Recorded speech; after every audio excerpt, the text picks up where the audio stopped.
Comme chaque semaine, je vous emmène découvrir les artisans qui font battre le cœur de l'Hexagone et les lieux qui font son prestige.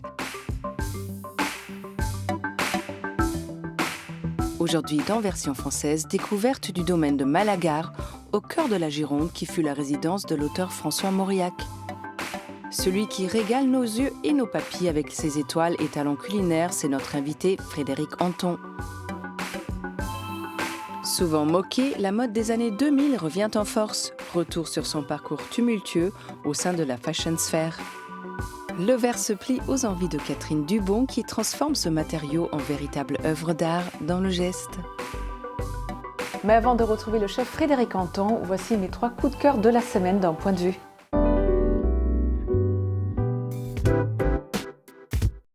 Afin de glorifier le roi Louis XIV, l'intendance ordonna la réalisation d'une statue au sculpteur Dubernin en 1667, entamant alors le projet ambitieux d'une œuvre taillée dans un seul bloc de marbre de 8 mètres de haut. La réalisation prit près de 17 ans. Une fois arrivé à Versailles, notre cher Louis XIV ne cacha pas sa déception.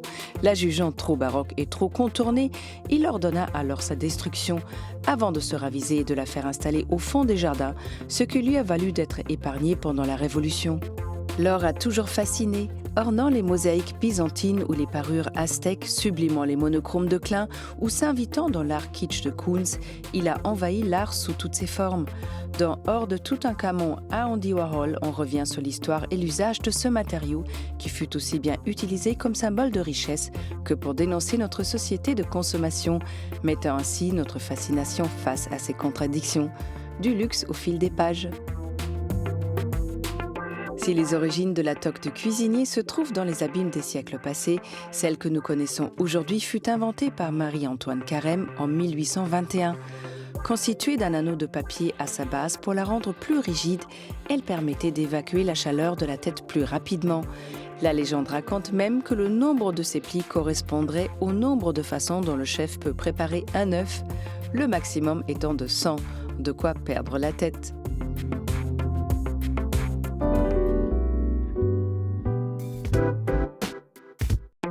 C'est au sein d'un domaine viticole de Gironde que l'écrivain François Mauriac a puisé son inspiration. Visite de ce lieu qui a gardé les marques de son passage littéraire.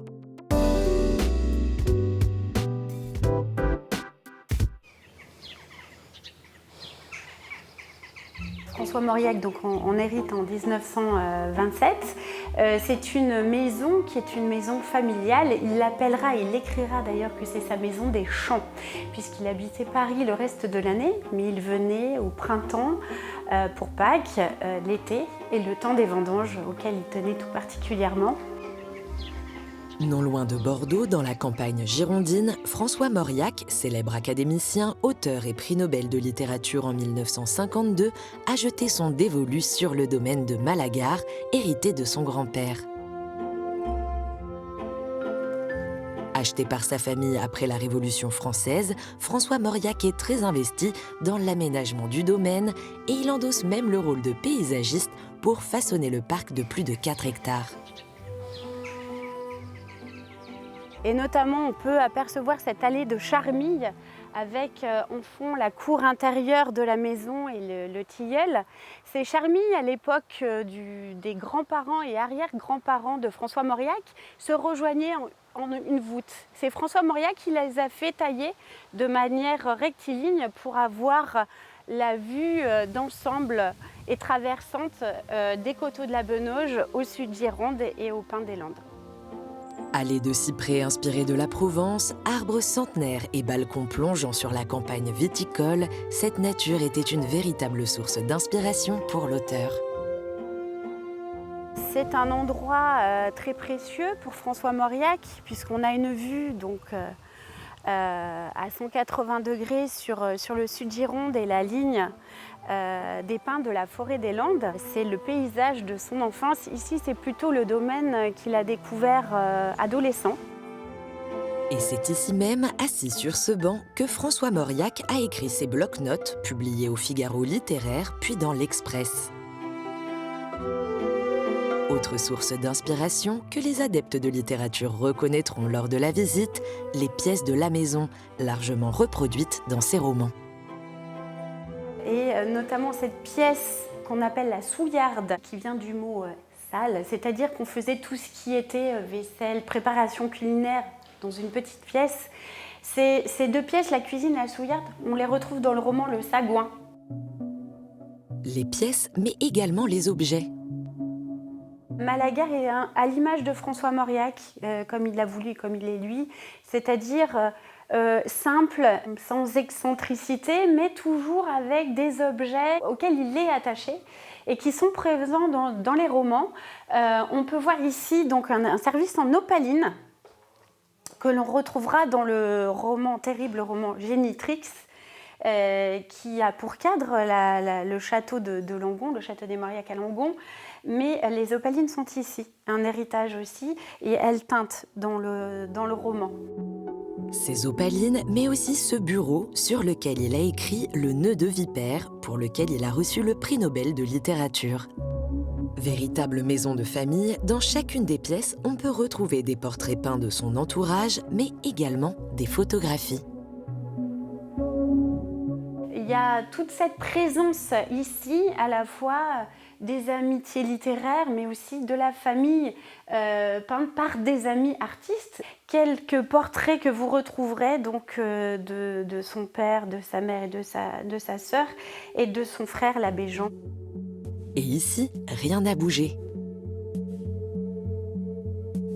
Tous les objets qui sont déposés, ainsi que tous les objets dans le reste des pièces de la maison, ont été donnés. Donc elles sont d'origine et c'est des objets qui ont aussi connu François Mauriac. Tout cela grâce aux descendants de l'auteur qui ont fait don de chaque objet de la maison et du domaine en 1985 à la région. Une belle façon de faire perdurer la mémoire de François Mauriac que l'on imagine encore écrire sur son banc, le regard tourné vers l'horizon.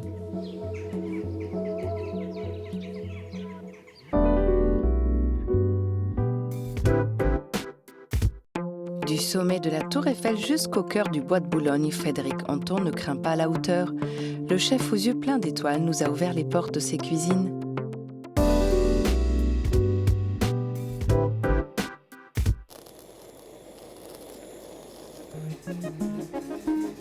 Qu'est-ce qui va me donner les idées? C'est prendre un couteau, prendre le poisson, le couper. Et à partir de là, du moment où je ressens la matière, je ressens le produit, les idées vont arriver. Ah ben avec quoi je vais l'assaisonner, avec quoi je vais le préparer. Je vais avoir des amandes fraîches qui vont être à côté de moi sur un autre poste de travail. Tiens, ça va me donner une idée. Je vais faire un rouget aux amandes. Et donc c'est un peu comme ça, c'est un amusement, c'est un jeu. Le col bleu-blanc-rouge, les étoiles en lévitation et le regard assuré du chef Frédéric Anton éveillent les sens.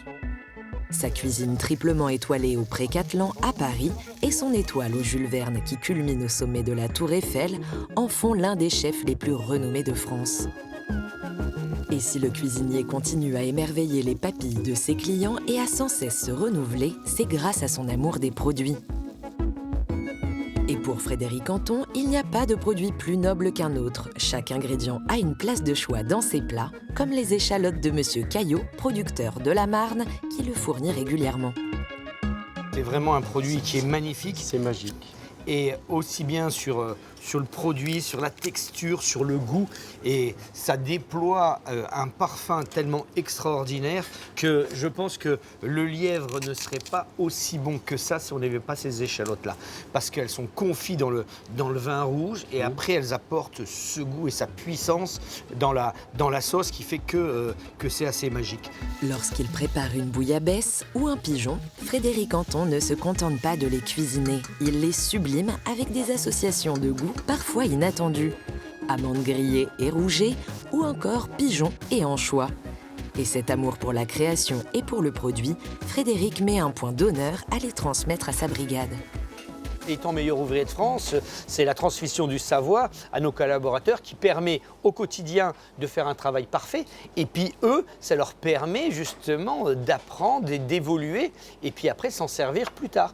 Donc j'y tiens beaucoup. J'ai comme médic une personne qui est avec moi depuis 10 ans, qui est mon collaborateur, qui est mon chef de cuisine et qui fait que quand on fait quelque chose, à la fois techniquement il sait le faire, il le comprend. C'est l'aboutissement de la recette. Parce qu'il me connaît, il sait comment je vais travailler, comment je vais finir, comment je vais dresser, comment je vais assaisonner. Et donc ça, c'est hyper important. Une transmission et un échange qui va au-delà des portes de la cuisine jusqu'au chef de salle, Thierry Pruvot, qui connaît bien Frédéric Anton. Je l'ai connu au tout début de son arrivée donc, au Pré-Catelan et vraiment on est très très liés. Donc on se dit tout le temps, et c'est vraiment une collaboration vraiment très étroite. Et on discute énormément et donc on avance ensemble. Car dans un restaurant, il y a bien entendu la cuisine, mais il y a également la salle.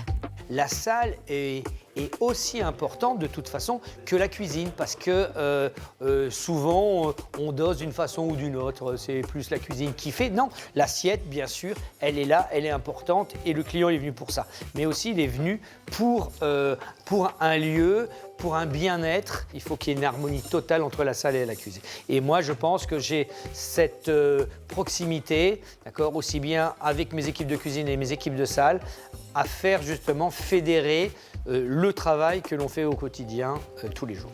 Qu'il soit en haut de la Tour Eiffel ou au cœur du bois de Boulogne, le chef Frédéric Anton sublime l'héritage culinaire français et fait graviter les étoiles au-dessus de sa table.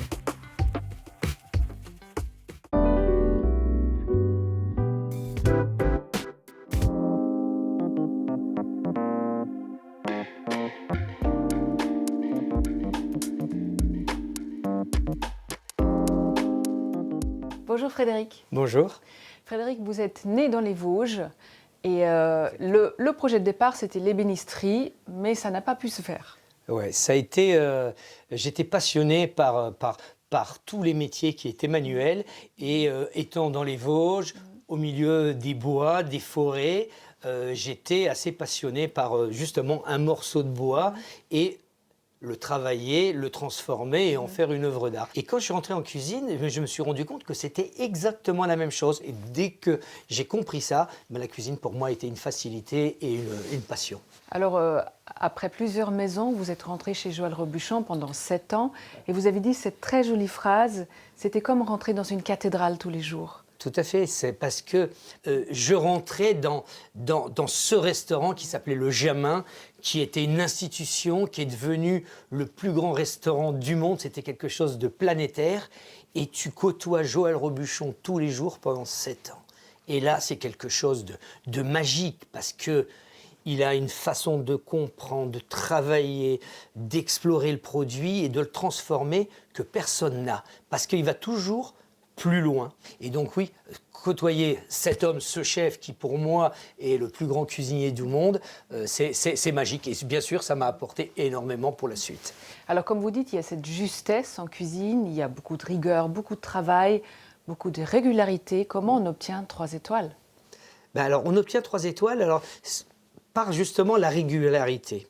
D'accord ? Il faut avoir de la technique, il faut avoir une cuisine d'auteur, il faut plaire bien sûr, que la cuisine elle plaise à notre clientèle, ça c'est très important, mais c'est la régularité. Et moi souvent je dis à mes gars, ok, on sait cuire un poisson, on sait assaisonner un poisson, une viande, mais est-ce que vous êtes capable de l'assaisonner 2 fois, 3 fois toujours de la même façon et le cuire toujours de la même façon? Et à partir de là, faut mieux être un peu en dessous des autres. Il y en a qui vont être très créatifs, qui vont être ci et ça, mais peut-être que moi je ne suis pas capable d'être toujours au top, d'accord, avec certaines créativités.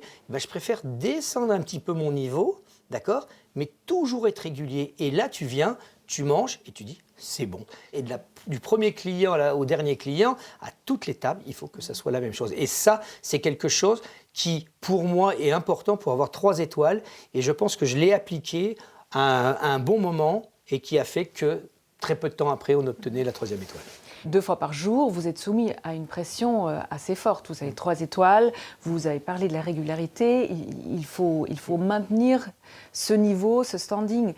Est-ce que jamais vous avez un doute ? Oui, mais moi je ne fonctionne pas comme ça. C'est que déjà j'ai une chance extraordinaire, c'est d'avoir des équipes qui sont magiques, qui m'accompagnent depuis des années et qui savent justement faire bien, faire mieux et faire mieux que moi.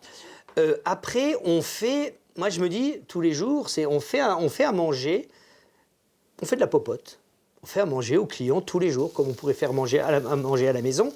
Et la cuisine, elle est simple. Acheter un bon produit, bien l'assaisonner et bien le cuire. Malgré le fait que vous me dites, chef, que vous travaillez au calme et que tout est réglé comme du papier à musique, je ne vous crois pas tout à fait. Je pense que vous avez un rythme comme un sportif de haut niveau. Comment relâcher la pression de temps en temps? C'est vrai que depuis 3 ans, je travaille pratiquement 7 jours sur 7. Entre le Pré-Cattelan, le Jules Verne, quand un est ouvert, l'autre est fermé, ainsi de suite.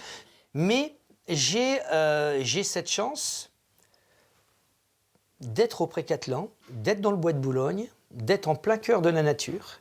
Et moi, je ne vis à aucun moment le stress parisien. Donc, c'est quelque chose qui, depuis 24 ans, qui m'apaise, qui me fait du bien, qui ne me stresse pas. Et ça, c'est vraiment quelque chose d'important pour moi. Et après, bon, oui, je suis un peu une machine. J'ai fonctionné, j'ai été formaté comme ça depuis que je suis tout jeune et qui fait que je suis bien au travail. Et bon, bah, comme beaucoup de chefs, mais beaucoup de personnes qui ont entrepris et qui ont réussi, ont parfois laissé certaines choses au second plan et ont vraiment vécu leur métier à 100%. Merci, chef. Merci beaucoup. Merci.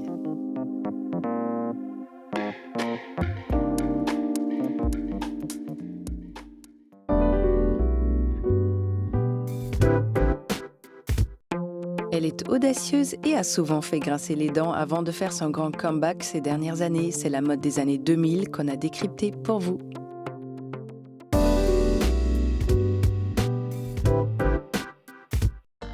C'est la décennie des tailles basses, des crop tops et des imprimés. Des accumulations de strass et des robes asymétriques. Bienvenue dans les années 2000. Plus que jamais, à cette époque, ce sont les stars qui font la mode. On pense à Paris Hilton, au Destiny's Child ou à Jennifer Lopez, dont la robe Versace portée pour les Grammys de l'an 2000 reste gravée dans les mémoires. 20 ans plus tard, elle fait une apparition surprise sur le podium de Versace, vêtue de la même robe dont la légende raconte qu'elle aurait accéléré la création de Google Images. Les années 2000, c'est aussi Britney Spears, Justin Timberlake ou bien Mariah Carey qui popularise le jean taille basse et le top papillon. La marque Blue Marine s'inspire de ce style qu'on a baptisé Y2K ou Y2K en référence au fameux bug de l'an 2000.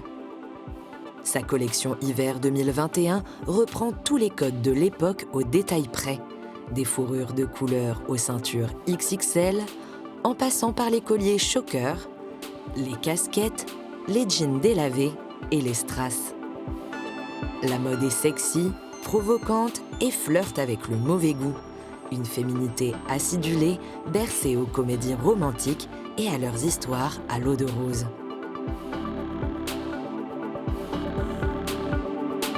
GmbH réinvente ses codes kitsch pour l'été 2022, dans une veine queer et ironique tout en exagération. Christelle Cochet, elle, propose un florilège des tendances de la décennie où se côtoient les imprimés animaliers, l'asymétrie, les survêtements et les tenues de soirée. Balmain évoque les pantacours, les robes portées sur les jeans, le rose bonbon et les paillettes. Car les années 2000 sont avant tout une affaire de contraste, qu'il s'agisse de longueur, de matière ou de motifs qui clashent. Elles sont marquées par la série Sex and the City et par sa star Carrie Bradshaw, incarnée par Sarah Jessica Parker. La styliste Patricia Field l'habille d'un mélange de vintage et de grands couturiers, une allure mythique qui inspirera des générations de jeunes filles. La décennie voit aussi naître les hit bags, ces sacs à main stars qui vont jusqu'à tripler les ventes des grandes maisons. Ils sont désormais au cœur du marché du vêtement, en majesté sur les podiums, et témoignent de l'impact de la décennie 2000 sur une mode plus que jamais mondialisée.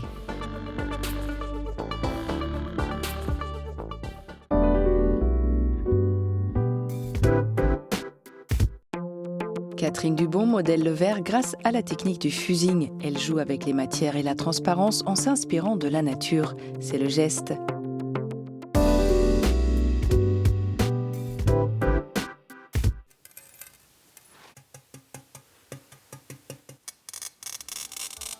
Vers l'âge de 17 ans, en fait, j'ai rencontré un maître verrier, Hervé Dumoulin, et j'ai été fascinée par le vitrail. Et le verre a pris de plus en plus de place, jusqu'à en fait avoir envie de travailler le verre hors vitrail. Sortir du vitrail exclusivement plat, on va dire, et faire des volumes. Au hasard d'une rencontre, Catherine Dubon s'est tout de suite passionnée pour le travail du verre. Fascinée par cette matière à l'aspect froid et fragile, Catherine s'est pendant des années perfectionnée au travail du vitrail avant de commencer ses explorations sur le verre fusionné. Une technique qui lui permet un champ des possibles infini. Il y a différentes facettes en fait. Et les mystères de la lumière, des couleurs, et toutes les nuances en fait aussi que l'on peut travailler. Je travaille pas mal là-dessus sur les coquillages. Parce que je trouve ça très intéressant d'avoir tout un jeu avec les reflets, les opacités, le rugueux. Si ça donne envie de toucher, je trouve ça super chouette. Pour ces coquillages, Catherine découpe des plaques de verre, puis prépare sa palette de couleurs et avec l'aide de différents pinceaux et blaireaux, laisse parler ses mains. Là, je réfléchis plus, terminé. Et là, je laisse aller à ce qui est là, en fait. C'est le présent, c'est ce qui se passe vraiment. Même si je guide les choses, mais tout d'un coup, c'est aussi la matière qui me guide. Enfin voilà, à ce moment-là, c'est assez magique. Ces aplats de couleurs respectent toujours les courbes et formes organiques des coquillages dont elle s'inspire. Des mouvements lents mais décidés qui laissent place à l'imagination. Catherine ajoute aussi de la texture avec des grains de sable récoltés dans les Landes, des cristaux de couleurs et d'autres secrets bien gardés. Si cette étape est plus instinctive et varie en fonction des envies, celle de la cuisson est très précise et ne laisse aucune place à l'improvisation. Les courbes de cuisson sont très importantes, de montée en température et de redescente. Voilà, faut y aller, il faut prendre le temps, quoi. Faut pas se précipiter, il faut être patient parce que voilà, il m'est arrivé des fois de vouloir un peu trop vite voir le résultat. Et bon, le résultat, c'est que ça casse. Catherine peut parfois assembler jusqu'à 3 épaisseurs de verre entre elles et, comme une œuvre en 3 dimensions, elle travaille les 2 côtés de ses pièces avant et après cuisson. Tandis que la partie interne est brillante, presque nacrée, elle intervient sur la partie externe afin d'enlever de la matière pour lui donner un aspect rugueux encore plus naturel. Je trouve ça infiniment beau. Et donc j'essaye de retranscrire un petit peu cette beauté et à la fois, parce que c'est pas que de la douceur, notamment voilà, il y a certaines pièces qui traduisent aussi un peu ça, quoi, comme nous. On est fait de tout un tas de paradoxes, tout ça. Enfin, je crois qu'il y a un peu de tout ça, notamment dans ces pièces coquillages. Si Catherine s'est tournée vers le verre fusionné, elle n'en oublie pas moins le vitrail. Elle continue à honorer des commandes pour des particuliers et architectes avec son compagnon Michel Labardin, vitrailliste, avec qui elle imagine des pièces mêlant savoir-faire ancestral et verre fusionné. Et ça, c'est aussi tout l'intérêt de la fusion de verre. De mon point de vue, en fait, c'est que l'on peut créer des verres réellement uniques qu'on ne trouvera nulle part ailleurs et qui vont rentrer dans une composition de vitraux. Contrairement à ces coquillages ou capteurs de rêve qui ne nécessitent pas de dessin, l'artiste a besoin de dessiner un croquis pour se projeter sur son vitrail, même si son côté instinctif finit toujours par reprendre le dessus lors de la création. Du bleu cobalt pour faire comme des bleuets dans la prairie. Vitraux floraux, mandalas rêveurs ou coquillages plus vrais que nature, les œuvres de Catherine Dubon qui s'installent chez des particuliers ou des hôtels aux 4 coins du monde nous plongent dans les fonds marins et les champs de blé. Et pour le croire, il n'y a qu'à toucher ou tendre l'oreille.